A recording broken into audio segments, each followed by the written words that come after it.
میرے دوستو، انسان کو اللہ تبارک و تعالیٰ نے کچھ چیزوں کی فطرت عطا کی ہے۔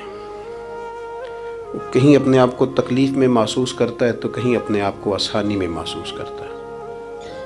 بڑا پڑھا لکھا، سمجھدار، مالدار، وزادار آدمی ہونا، لیکن اس کے کپڑے میلے کچیلے ہوں تو نہ وہ کہیں جانے میں آسانی محسوس کرتا ہے اور نہ کسی کو گھر بلانے میں آسانی محسوس کرتا ہے۔ ایک مفت کا بوجھ اس کی طبیعت پہ ہوتا ہے کہ میرے کپڑے ٹھیک نہیں، مفت کا بوجھ۔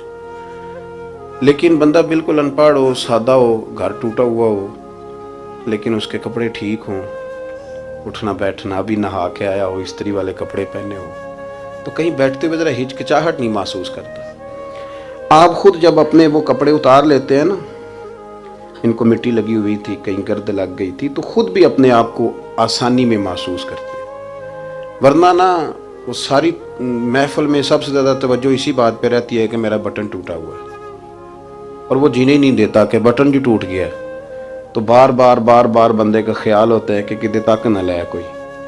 یہ نفسیاتی مسئلہ ہے، اس کو سمجھیں۔ انسان فطرت کے ہاتھوں بعض اوقات مجبور ہوتا ہے۔ جس طرح انسان کا ظاہری حلیہ ٹھیک نہ ہو تو پورے سکون میں نہیں ہوتا، اسی طرح اگر باطن پہ کوئی بوجھ ہو نا،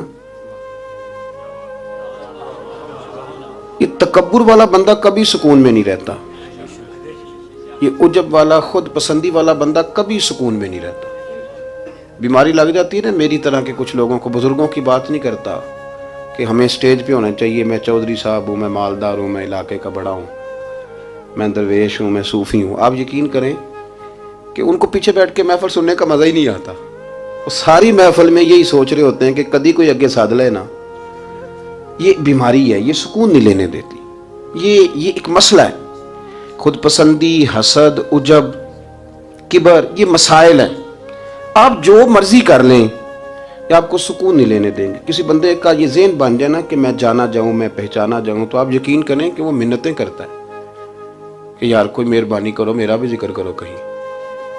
شیخ سعدی رحمۃ اللہ علیہ فرمایا کرتے تھے کہ لکڑی کو گھن اتنی تیزی سے نہیں کھاتی جتنی بڑے لوگوں کو خوشامد تیزی سے کھا جاتا ہے۔ ان کا بس نہیں چلتا، ورنہ 2 بندے رکھ لیں 8 گھنٹے کی ڈیوٹی پہ کہ میری تعریفیں کیا کرو، بس نہیں چلتا۔ یہ باطن کے جو میل کچیل ہے نا، میرے رسول کریم کا کمال یہ ہے کہ حضور نے نظر کرم سے سارے ہی دور فرما دیے۔ اور محبوب کے اپنوں نے جب نبی پاک سے دلیل مانگی نا کہ آپ اللہ کے نبی ہیں تو اس کی دلیل کیا ہے، اپنوں نے دلیل مانگی، قریش نے۔ اپنوں کو منوانا ذرا مشکل ہوتا ہے نا، یہ اللہ کا قانون ہے، اس نے چراغ کے بالکل نیچے اندھیرا بنا دیا ہے، اس کا قانون ہے، کیا کیا جائے، نہیں مانتے۔ اپنوں کو منوانا، قریبیوں کو۔ انہوں نے جب، میرے ایک دوست نے مجھ سے کہا کہ ایک نہیں سمجھ آئی کہ جب کوہ صفا پہ حضور نے کہا تھا کہ میں اگر تمہیں کہوں کہ اس طرف دشمن کھڑا ہے تو سارے کہہ رہے تھے ہم آپ کی بات مانیں گے، تو میں نے کہا وہ سرکار کو ماننے کی بات تھی۔ یہاں بھی بہت سارے لوگ ہیں وہ کہتے ہیں حضرت صاحب آپ کی عزت بڑی کرتے ہیں پر چپ کر جائیں، سیاست کا نام نہ لینا۔ میری بات کی سمجھ آ رہی؟ آپ کی عزت بڑی کرتے ہیں پر چپ کر جائیں۔ آپ نے یہ نہیں کہنا کہ سود نہ کھاؤ، بالکل آپ نے یہ نہیں کہنا کہ چودھری صاحب کے بچے کی شادی پہ بینڈ باجا نہیں ہونا، کیونکہ ہم تو عزت کرتے ہیں۔ عزت کرنا اور ہوتا ہے اور بات ماننا میں فرق ہوتا ہے نا جی۔ کچھ لوگ حیا کرتے ہیں پر بات، لیکن زیادہ خوشی اسی کی ہوتی ہے جو حیا بھی کرے اور بات بھی مانے۔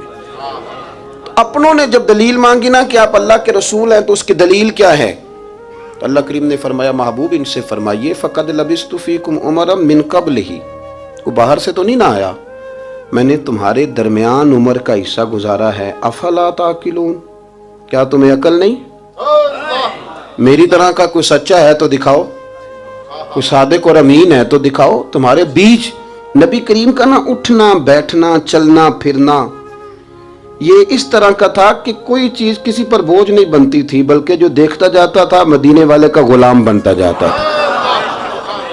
ہم نا آپ یقین کریں کہ اگر نکل آئے نا، آ جائیں سادگی پہ، سادی زندگی بڑی آسان ہوتی ہے، بڑی آسان۔ یہ جو بچے 4,500 روپیہ لگا کے بال کھڑے کراتے ہیں نا سر پہ، یہ پھر پریشان بھی رہتے ہیں کہ اتنے